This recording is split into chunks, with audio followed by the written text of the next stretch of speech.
Hey, hey, welcome to the show, everybody. And Nicole is joining us today. Hey, Nicole. Yeah. Hey, Hey, Nikkei. what's new? How's it Girl, going? nothing going on but the rent. It's going well. No complaints. No complaints. Good, good. So today we are talking about Brown Sugar featuring Sanaa Lathan, Taye Diggs, Queen Latifah, and Mos Def, also known as Yasiin Bey. Did you remember he was in this, I Nicole? didn't at all. I didn't. I just Yeah, remember I remember the record producer character like like that really oh, stood out to yes. me. You Yes. know, Oh, gosh, who played Wendell Pierce? Is the yep. sleazy I- record producer? Yeah. Yeah, Yeah, with I Ren remember and Phillip, him and I can't. I can't. with the hip hop Uh, Dalmatian in your area for the 2002. I can't. I can't. We're doing this unity thing, black, white. White and black, UNITY, because we can. Oh my gosh, there were It was so.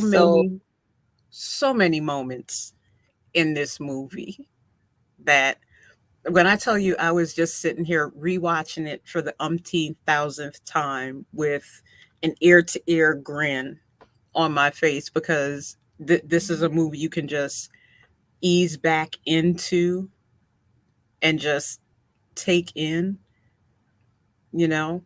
It's Yeah. I don't think we let me speak for myself. I think at the time that this came out, I took for granted that this is how we do rom-com. What's been presented is there's a formula for romantic comedy and it looks this way. Mm-hmm. And this is just how we do it. Mm-hmm. This is just how we do it. And all of our little nuance is there. Sanaa character, Sanaa Lathan's character, I love that she was just a little bit awkward. She was just Yeah, she uncomfortable was. in certain situations, like when she went to the bridal shower. Bridal shower. She had Okay. no clue as to how to function in that environment, what to even bring, but she wasn't a girly girl. And she didn't have what you would consider girlfriends. And I think that that whole culture of I have a clique of girls I hang with, and we get our pedicures, our manicures, our hair done. She Right. had no parts of that. And then I think culturally speaking, society wise, you know, she was talking about the cucumber sandwiches and how she just stayed hungry because she kept eating and eating. But I don't know how much of that was because the food was light fare or because she was just nervous and anxious about the fact that, I'm here with this girl that's about to marry this guy that I'm just like, no. No, I could totally relate to her. No, no. You saw where they went afterwards. She went to the stand and she got a hot dog with some ketchup and mustard on it and was like, "Oh my god, I'm hungry." Okay? And you heard her entire Brooklyn accent come out at that point. She was like it wasn't a cucumber sandwich. It was a cucumber sandwich with the edges cut off.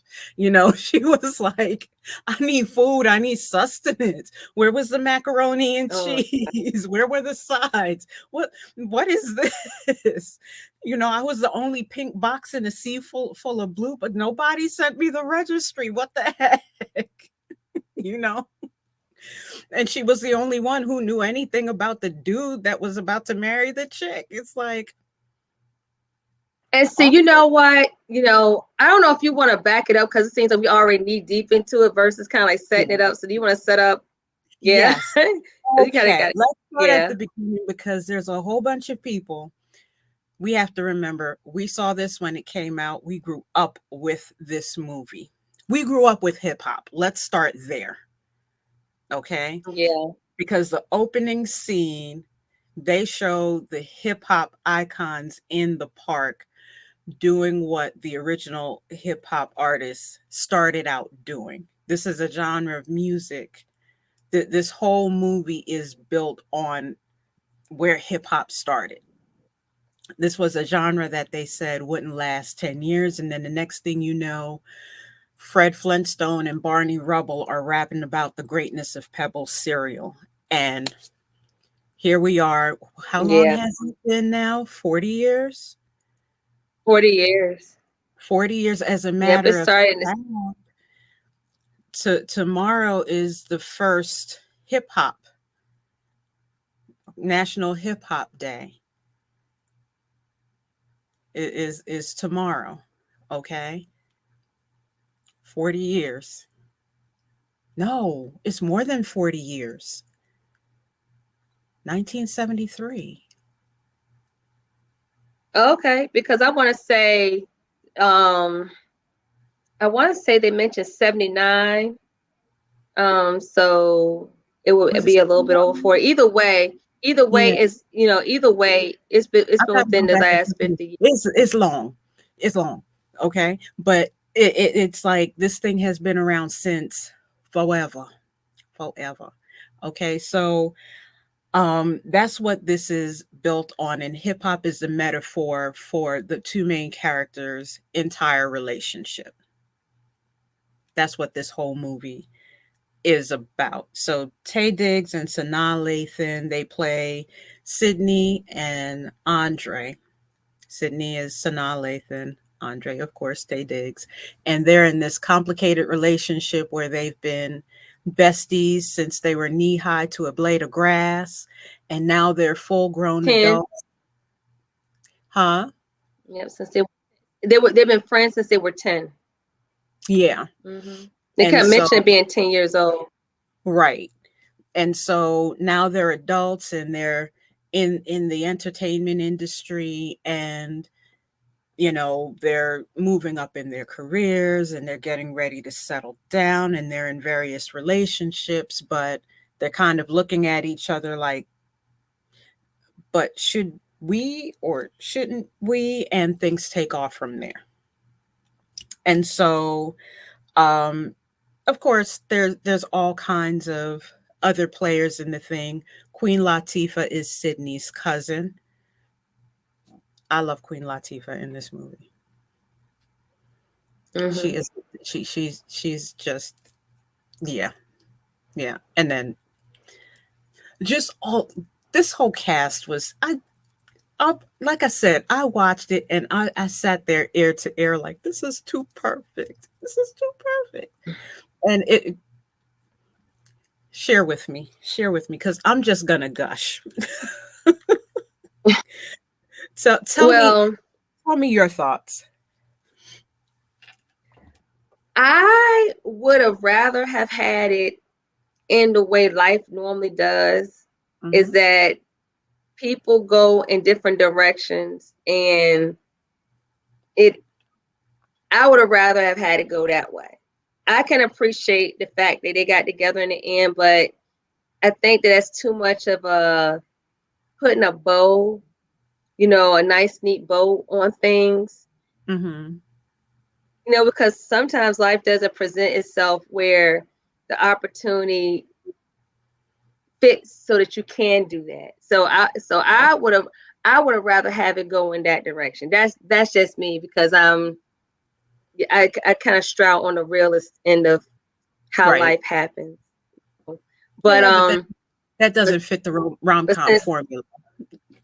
yeah, it doesn't fit. No, it doesn't. It doesn't. Rom-com doesn't end bittersweet. Hmm. Um, Life does, but the movies do not, and not for this genre. That's one thing I can say. The other thing I can say is that it really showed me how much, because when this movie first came out, we were all in our 20s, and I don't think anybody was thinking about settling. Right. Everybody was still living. But it really showed me how people are willing to settle. Just like, okay, well, I think, because, when she asked him, so what's up with, with her? And he was like, well, I just think it's just time. What does that mean? It's Who, like who and when who? when Taye Diggs, when Sanaa Lathan asked him, Oh, about the ring. Remember, he broke out the ring, oh, at and Russell's party. Yeah. all he could respond was that he just felt like it was just time, and Mm, that she was perfect. But it's like the stuff that made her perfect was the stuff that would make anybody perfect. You understand what I'm saying? It's like, she's right. cute, she Look, can, right. Job, right. yeah, she could Yeah. throw down, that's how she's a lady in in the streets, a freaking about, all that surface stuff. Mm-hmm. And it just felt like to me that he was grabbing onto her because she's here, she She fit the wants image. me, she's now, let Mm-hmm. me go ahead and lock this down, almost like an acquisition, because he was in the music industry, so it's almost like locking down talent. If I don't lock her down, then somebody else will. So I got Right. that sense for him, because the way he kind of described it almost seemed business like, the way where you kind of go about picking out a car or a Mm-hmm. house. Mm-hmm. Like, have Exactly. these features. Yeah. So that, and even she even did the same thing. It's like, this guy was, really gushing over her. She saw that He Tay cut was down the out of grass. her, or Ring. Andre Yeah. was like, he Right. was out of reach. So I might as well. And I'm thinking to myself, well, why can't we not focus on what can't be? Focus Mm-hmm. on what's now and appreciate that. But I saw why later on. Neither one of them, and that's why, this movie is really good when it comes to talking about relationships.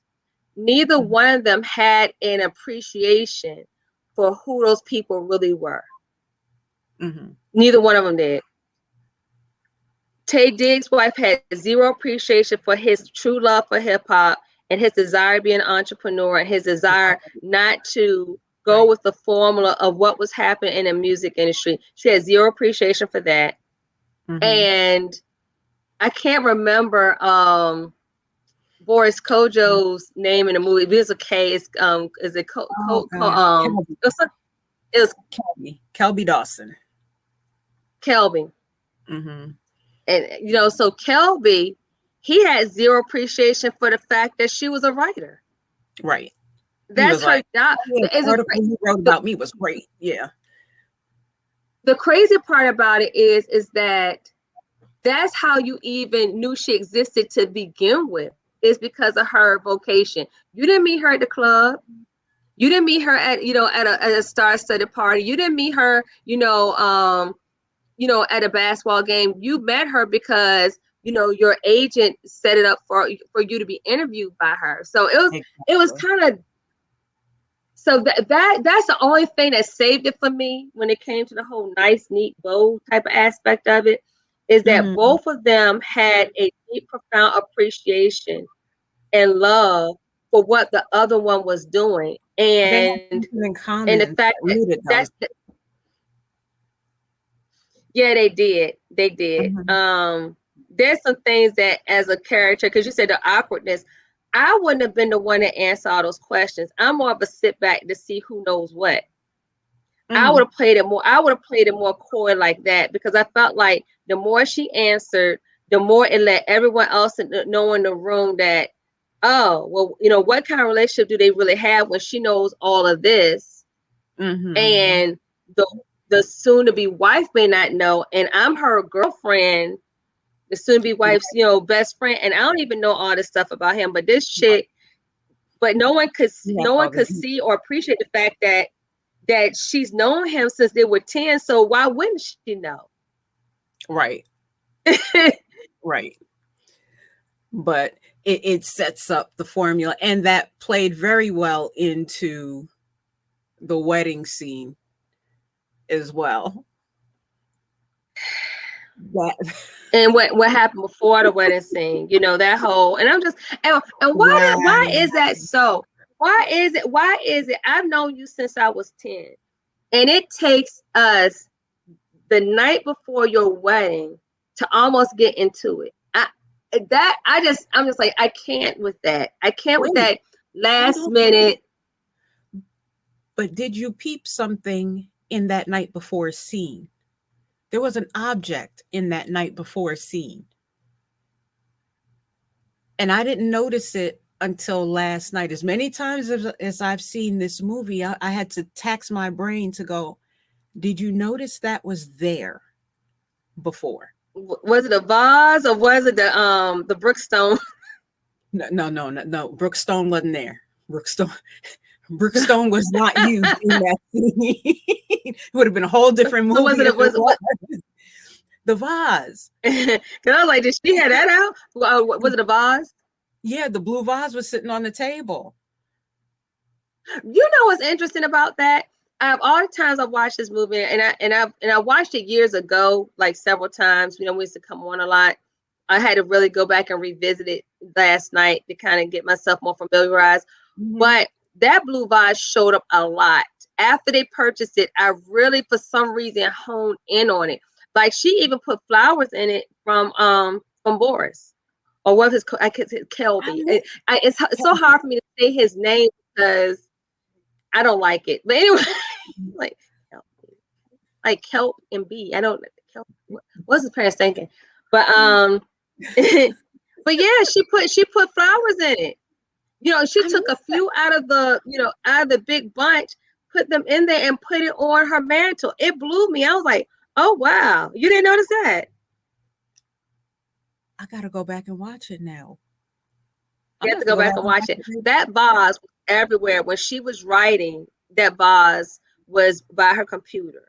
So it's like it's that symbol, because you have to go back to the scene. So to get everyone caught up, the reason why this vase is so kind of like important is the fact that they went into a store and they were just kind of like hanging out and looking at things, and she had just moved into the area from LA back to New York, and hadn't unpacked, still trying to get her place together, and they just happened to be looking at things. So he's mentioned stuff, I guess, wedding wise, and she's just like looking at stuff, and the shopkeep made a comment about them being a couple, Right. and she took offense to that. I mean, like, real, like, no, it's like, It's like, oh, that's an excellent and couple piece. You let me guess, you're newlywed. She was like, oh no, this ain't my man. Kind yeah, of. she like, she kind of like shut that down. Like, he's a complete ogre. I would never. Oh my God, he's a troll. And it's like, that was the kind of air she gave off, and he looked at her like, is it really like that? But it's because she recognized how awkward it is. When you all are just really friends, it doesn't bother you. You can just say, "Oh no, we just cool." But Right. the offense she took lets you know it's not what it is. It's not what I'm seeing, but it's what you wish it were. Right. So she ended up picking this vase, and she took it home, and that blue vase just Floated kind of around like that. kept showing up. Yeah, it just kept showing up in the scenes, with them in it, in her home and things like that. Wow. Yeah, See, so I gotta go back and watch because that scene is where I noticed the blue vase sitting on the table. And I was like, I thought it was supposed to be on the mantle because she never had a mantle before. yep, that's what she said. And she kept on and she kept moving it. So it was like it seemed to be wherever she was prominent in whatever room. So if she was writing, that vase was there. So it's like anything kind of like to keep her close to him or keep, Mhm. a peek at him like nearby. That's Right. what kind of like boiled down to. And I don't know what it is by that bookshelf. Let me tell you something. I don't need a bookshelf like that in my life because every time I turned around, it was them up against the bookshelf. The built-in, the cream color bookshelf. I'm just like, what is it? It's like out of all the parts of the room, why the You know what? That's did you reminded of notice me. that? Yeah, it's kind of put me in the mind of disappearing acts in the refrigerator scene. Yes.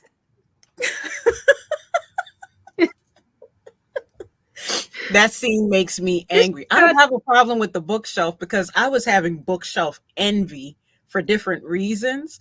But now that you point that out, I'm like, well, I mean, I have a bookshelf like that I wouldn't mind being plastered against. But my whole thing is, I was like, come on, getting closer on the book. What books are on the shelf? I need to go shopping. What books you got up there? that's our book nerd. But I'm sitting there thinking to myself, this chick has a whole big old house. Now, mind you, when she invited, you know, Kelby, when she invited him over, they No, were it's nowhere near the bookshelf. Oh no, you mm-mm. saw the kitchen, you saw the seating area, you saw the green mugs they were drinking their coffee out of, No, and you then saw how and that then went. It was like, "Ooh, this is good yeah, coffee. Yes, I got it out Balducci's. Let's have sex now." Okay. It was business transaction. yeah, that's how it went. But the That's bookshelf wasn't there. I want to know what was the intimate thing about the bookshelf. There's a reason why it seemed like that was their go-to to me. I have a theory. I have a theory. I have a Okay, theory. share. All right. I'm gonna take you someplace. Starting with the vase. First of all, the vase is a phallic symbol. Okay, so it was bound to happen anyway. All right, and so they moved from the table where things started to get steamy, and you know that sex and foreplay is a mental thing, so they had to move over to the bookshelf, for that stimulation. And so, they were putting things on the shelf, putting things on each other's mind, if you will, as they were talking. And as the emotions got higher, they stacking more stuff on the shelf, and then all of a sudden they just couldn't contain it anymore, and boom, what happened. All 5 wonderful minutes of her life, in the next scene. Get that connection? Yeah. Hmm. Yeah, Hmm. I get it. Cause I remember the shape of the vase and was like, okay. They didn't go for that other one. It was that Yeah, the symbol of flower, the look, this bloom. the symbol of sexual frustration. What happens when they say men? Yeah. Okay. Yeah. All right. I would love to know more about that. I'm gonna have to research what the screenplayers were really trying to do with that. But I would go with what you stated. I would go with it. And and that's the difference between watching things when you're in your 20s versus, watching movies when you're in your 40s. But you know what I found to be interesting, kind of getting Mhm. back to the relationship aspect of it, I be, my life coach thing. I'm looking at the fact that this chick, his wife, the way she carried the infidelity thing, she created a whole new her when she stepped out. Now, anybody else would be like, yeah, got the ring on, and the ring doesn't deter or anybody, because if they want you or you want them, no one cares about that nice piece of jewelry. So the fact that she took it as far as to not wear it, I found that to be deep for her as a woman, because they always talk about how men take their rings off, or they have a tendency of not wearing one at all. They, I don't wear a wedding ring, But but wait the a minute. fact that she took it off, The fact that she's a lawyer, ma'am, just go ahead and file the papers. I mean, why go? I but you know what it goes back to? I'm gonna tell you what it goes back to. It kind of goes back to some conversations. I want to say they had Jada Pinkett had I guess a red table discussion, Hmm. and some women have a need to be what's the word for it? to be Desire. acknowledged by other men.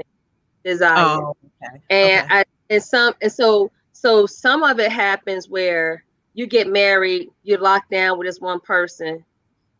He may desire you, but do you still have it where the other guys are looking at you? And even as beautiful as she is, it doesn't mean that she didn't bring a level of insecurity with her, when it comes to, are guys still checking me out? Am I still desirable? Am I still hot? Whatever. With this wearing this ring knock down my hotness because they're like, oh no, she's married or whatever. And in some cases, it happens with women that are moms. They wonder if they still Mhm. got it. I'm married and I'm a mom, so there's two strikes. What guy's gonna look at me? You be surprised. Folks don't ever stop looking. It's all about it's all about what you're willing and you're able to do after the Yeah. look. But I wonder how much of it was just attention-seeking behavior because, she kept mentioning how much time he was spending on the record company. And I'm like, well, what did you expect? When you went to law school, how It much wasn't the time did record you company. spend? Hmm? It wasn't the record I didn't hear. company. She wasn't worried about how much time he was spending with the record company. The record company, again, was a metaphor for Sydney because Sydney put the money in. So it's translation. How much time are you spending with Sydney's investment? And Because you can what's come to me crazy first. about that? They really didn't spend that much time together. Because when you look at the movie after he got it started, they weren't together like that. He was literally in the studio doing his thing. She was Mhm. literally with Kelby doing their thing, and she was doing her thing when it came to writing her book and writing. So Right. it's like whatever was playing in her head that she spun up, it spun her out of focusing Right. on her marriage, and she was more focused on which brings me back to a conversation should have been had Right. as to who is she, what has she ever been to you. Let's be honest about that. Let's talk Mhm. about feelings. How do you truly feel about her, or is there anything that's unresolved?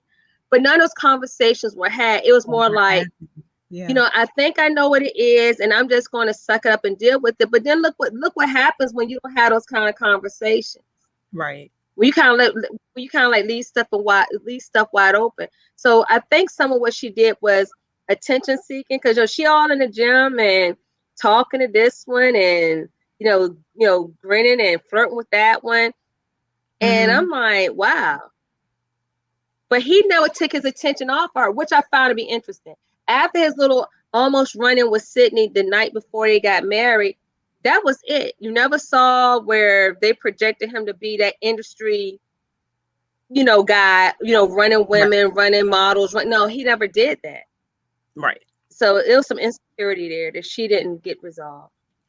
And that was there from the very beginning. And that's goes back to what we were setting up before with the bridal shower scene. It was like, yeah, you know a whole lot about my man, don't you? And it's like, well, why wouldn't I? We've been And the only reason why she was friends since. invited was to pick her brain, and she didn't even realize that. My Mhm. thing is, you're inviting me. I'm not even your friend. Right. I'm his friend. So you're inviting me to this. You just Mhm. met me. As a matter of fact, you met me the night you got engaged. So however long y'all had been dating, you had never formally met me. You had only heard of me because I'm in LA, you all in New York. So you invite me. You only invited me just so the rest of you and your girlfriends could sit back and study me, Study the figure me female out. plus plan of my husband. Right. Yeah, yeah. And to kind of pick her brain and stuff like that. Because if she picked up that gift one more time and shook it, I was gonna punch her. Remember, I was like, "What's that about? What's that Uh-huh. about? It's a gift. It was a pink It's a box. gift." It was a pink box. It But wasn't. but it was a pink. It was a pink box because you didn't invite her with the intention of her fitting in. Because I know how I am about events. If I want things to go a certain way, everyone's going to be made privy to what my standards are. So that means that you're going to have my registry. You're going to have my color scheme. You're going to have my theme. You're going to have all of that. You're going to be mindful. It's not going to be a haphazard, oh, yeah, and by the way, on Thursday, if you don't have anything else going on, just please show up. And then for me to kind of parade the fact that she doesn't know. But who set her up for failure? You did. So when you opened up that box and you saw those stones, you should have been like, well, you know what? I set myself up for that. I asked for that. I asked for her to come here and give me something that I may not have needed. But she needed to clap her hands and thank her because, hey, that's a useful gift. It may not have, but then did you see the mama or the grandma say, the mama was like, yeah, that's a good gift. Give them the auntie. That's a good gift. You can't use them. Auntie apparently can. That's a fact. So, you're sitting here, like cucumber sandwiches, clutch the pearls, and I'm so dainty, and and look at these, and look what she got me. Well, you brought me here, and the guys are watching me. She never picked up on that. You invited me here off the guys of watching me and picking my brain and seeing what I'm about. It was never about bonding with me. It's about just kind of being able, which is not smart, because if you ever read The Art of War, it's dumb. The thing is you do not. They say keep your friends close, your enemies closer. Mm-hmm. I'm like, what? What military book strategy plan have you ever read that in? You don't do that. Oh, I'm gonna have you close up to stab me. That's smart. I'm gonna have you close enough to be able to get close up to kill me for real. Not snipe me from afar. Oh yeah, I really need that in my life. So it's like she set herself up. And the end result was what? She played herself on 59 different levels. On all 59 levels, she played herself. Okay. But the sad thing is that underwear and no man. This movie came out almost 20 years ago, and people are still playing the same games. It's amazing. It's like, have we learned nothing? Black cinema has taught us all we need to know about what not to do. It really has, and I'm not knocking anybody that's a therapist or a life coach, because I'm a life coach. But my thing is, to be honest with you, all you have to do is tell people, I'm going to refer you to Brown Sugar, baby. You watch that, and next week we're going to have an in-depth conversation about what you just did and how this movie taught you 20 years ago to never to do that. But wait, let me help you. While we're talking about relationships, let's talk about shooting your shot. Oh God! And he was precious. And Queen Latifah made that boy struggle.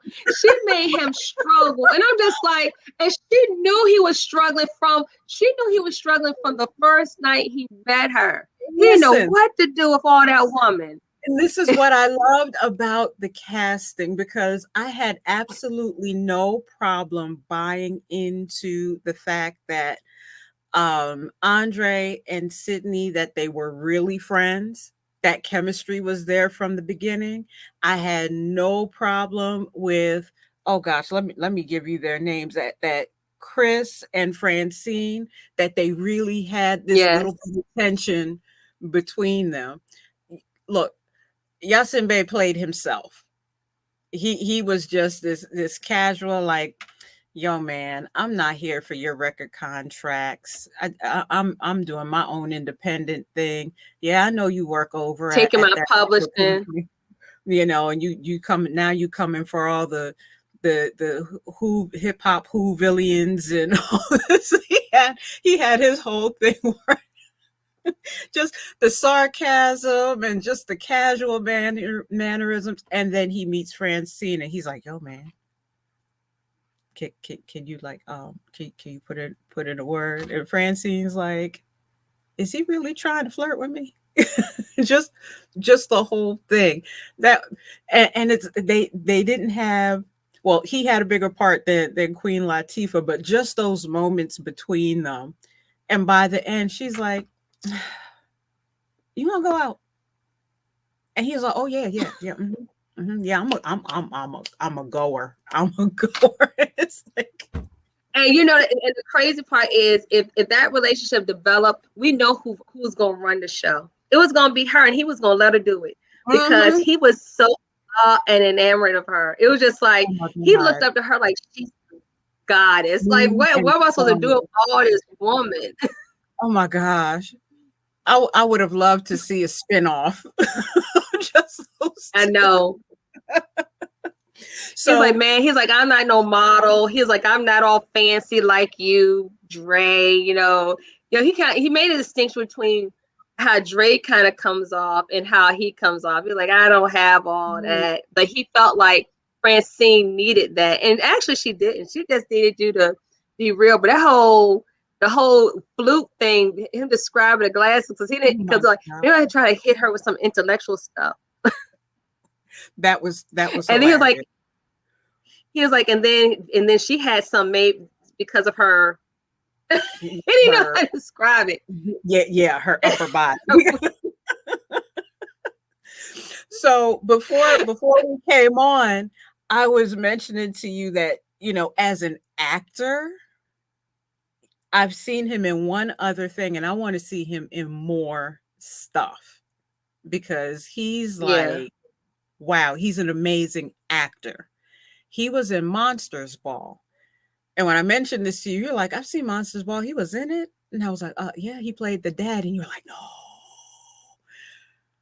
If you didn't realize he was in Monsters Ball, y'all need to go back and watch him in Monsters Ball and then watch him again in this. He's like, it's range. It's, yeah, yeah. yeah. I mean, he has all the comedic timing in this. Like I said, he's real casual and aloof one moment in this. Like, yo, man, clean up my back seat. You want me to be on your brand new label? Get Gully clean up my backseat. He's bossing his record producer around, and then the next He minute talking about he's someone some he think he's gully.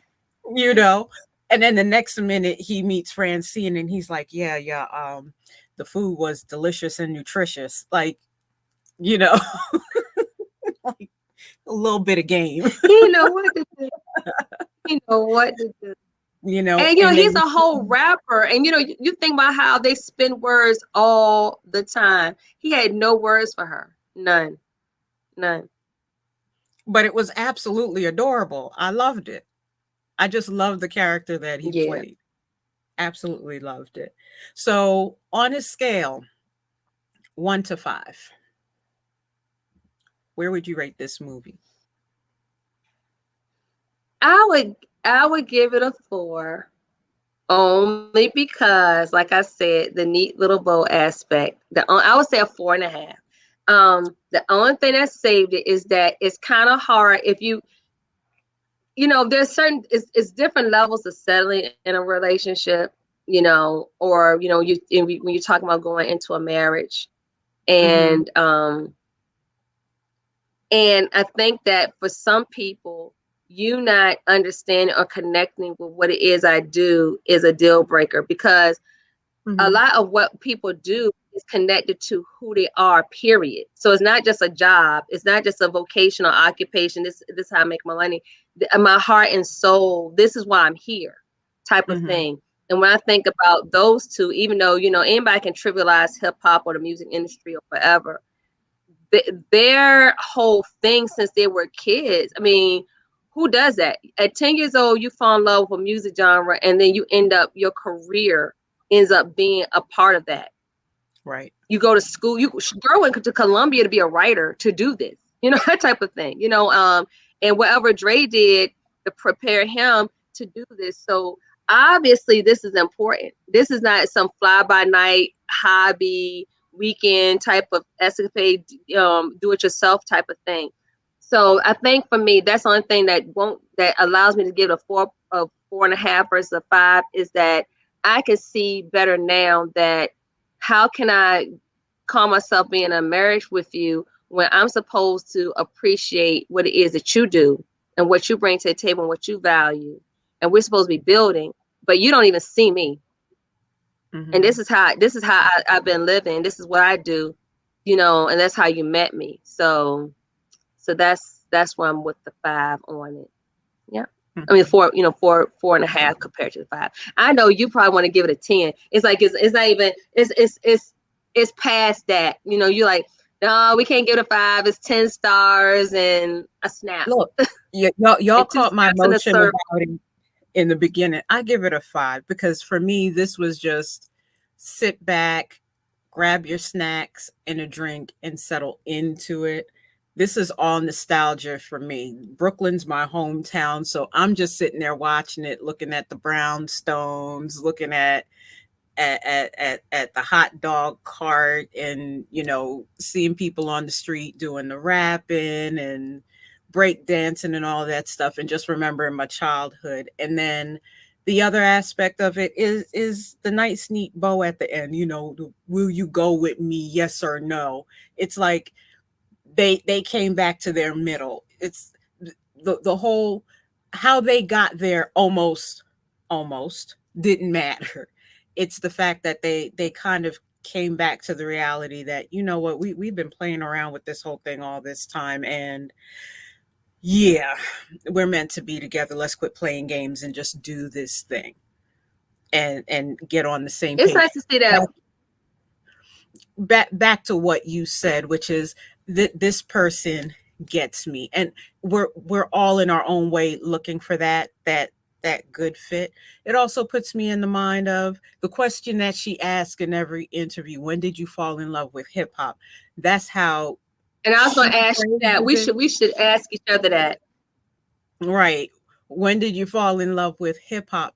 But not necessarily the first person you ever fell in love with or fell into infatuation with, but that one person that you click with, not necessarily that you end up marrying or spending the rest of your life with, but that one person that that can be your go-to at any time, you know whether you're with them or they're with someone else. There's that one person that is your ace.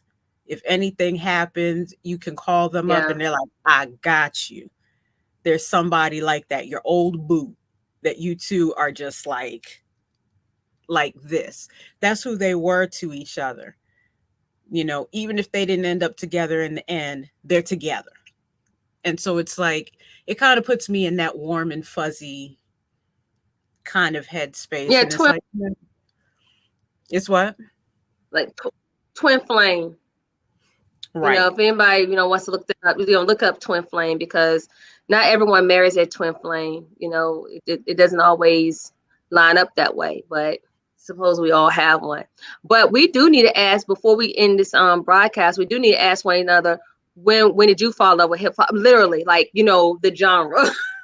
When did you fall in love with hip hop? Because I know when I did, I can So tell you. for me, the song White Lines, and it's funny because, again, growing up in New York, that song was on regular play on WBLS. Excuse me, Kenny's Spiderweb show. And my dad was still doing like rent parties and stuff like that, a little DJing on the side when he was young. And that song came out, and I won't tell you how little I was when I started singing the chorus. He kind of went, "Rrr," and he was like, "Oh no, you can't sing that. We're not playing that in this house anymore." And anytime you started hearing on the radio, "Doo-doon, doo-doon, doo-doon, doo-doon, doo-doon, doo-doon, doo-doon, doo-doon," record scratch, off, off every single time.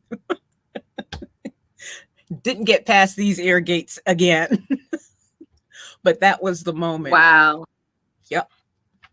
What was it for you? Oh man, the crazy thing is, it was around the same time they fell in love with hip hop. Okay. This had to be 84, 85, and the song was Planet Rock. Mhm. And I had a best friend at the time. I was in private school. Her name was Ataki. And Mhm. I have to make sure she watches this, because she's going to get a kick out of it. She and her sister and her brother. So where they lived, behind their house was this field. And on the other side of the field, like a flat field, on the other side of that field was a basketball court that kind of like adjoined two different neighborhoods. So the other side was apartments and townhomes, and they stayed in the houses. Mm-hmm. So at night, on a weekend, it would be this group of guys, and the lights would be on the basketball court, and they would literally play Planet Rock all night long. No other song. Wow. That was it. And they would be playing basketball, break dance, and you can kind of see their movements in the light. And because it's a quiet neighborhood, and that's the only sound out there, that's all you could hear. So we would sit in their screen and porch area, and their parents would let us do that, because it's the weekend. You can stay up, until you pass out. And our Mm-hmm. eyes are just fixated on these older guys, because they're grown, and we're little kids. We're like, oh my gosh, and we're just listening to it. And I just remember every time it would loop back around, it was almost like hearing it for the first time. And it Yeah. was because when I look back on, I'm like, Nicole, you listened to that song like 1,000 times. Did you ever get tired of it? Nope. Nope. It was every time I hear it, it's like hearing it for the very first time. That's when I fell in love with hip hop. Yep. 84, 85. When I looked at that little girl with the pigtails and everything, I said, that was me with the off the shoulder top and my long braids and, that whole thing. I was like, oh my God, that is me. Except, I'm down here in Virginia. And of course, when Breaking and Ozone and, all those movies came out, but the exact moment, like she can remember the exact moment was that night on in their screen and porch, listening to those guys play that and watching them and just thinking, I don't know what this is, but I want this to be a part of it. So that's Yeah. when I fell in love with pop. Yeah. Yep. Yeah. Good times. Good times. And how it's Yeah. changed. How it's changed. Woo. But Yeah. that is our show for today. Great movie. If you haven't seen it, it's available on Hulu and HBO right now, HBO Max. So check it out. Tell a friend. In the meantime, follow your mods on their platform. You can find Nicole on NicoleDeCandice.com. Make sure you spell the Candice right. Okay, don't get hung up on that. Yeah. Okay. And she makes it easy. All of her platforms are Nicole DeCandice on Facebook, Instagram. Where else are you? Twitter. Yeah. Twitter, so just look for me there. Okay. Yeah. And then Don couldn't be with us today, but you can find him on donmiskel.com. And you can find me at nikkeiwrites.wordpress.com. And I know it looks like Nike, but I swear to you, it's pronounced Nikkei. Okay. So nikkeiwrites.wordpress.com. And at the opening, you heard music from Robert Rice Jr. at smoothology.net. Go check him out. And make sure you like and subscribe to our YouTube page. We're at Movies That Move We on YouTube and also on our Facebook page. Okay. Nicole, you want to tell them what the rules are? Okay. Clear and simple. Answer all the questions, or you're declined like a overly, charged with credit card. Yeah, you'll be declined. just and it's abrupt and it's swift and it's sure. Yeah. So definitely answer the questions, because we want to kind of make sure we don't have any trolls in there or people that are not about what it is that we're trying to do. We're trying to have a positive platform, be able to share information, when it comes to these movies and even music. We kind of like delve into the soundtracks of these movies as well. So if you want to be a part of what we got going on, definitely answer the questions. They're not hard. We're not asking for your grandmother's maiden name or your fifth grade teacher's name or anything like that. No security questions, just to, just to know that you're serious about participating with us. Oh, and also I need to get a shout out, because whenever I show up, I have people that are behind me when it comes to what it is I do. Urban Entertainment, sponsors me, and that's an international DJing company. run by Raymond Bailey. So if you're interested, Irby, is you can find it under my platform. I'm co-owner of that. And the crazy part is when you hear international DJ and you're like, oh, that girl's in the music. Yeah, actually I am. Why would I be a part of an international DJ company and apparel company, and also Color You Cosmetics. So if you like the way my face looks, just hit me up so I can give you that information. When it comes to how you too can, have your face have a natural beat. Because if I didn't have my eyebrows on, you wouldn't even know what I was thinking right now. That's real talk. Thank That's real God talk. for I mean, eyebrows. these are different. I'm telling you, when you don't have any eyebrows and you finally put some on, it's like, wow. Now we know her expression. We know that she's happy, sad, mad, or glad. Oh my goodness. Anyway, thank you all so much for joining us today. And we will see you next time on Movies That Move. We have a great day, everybody. Bye. Take care. Bye.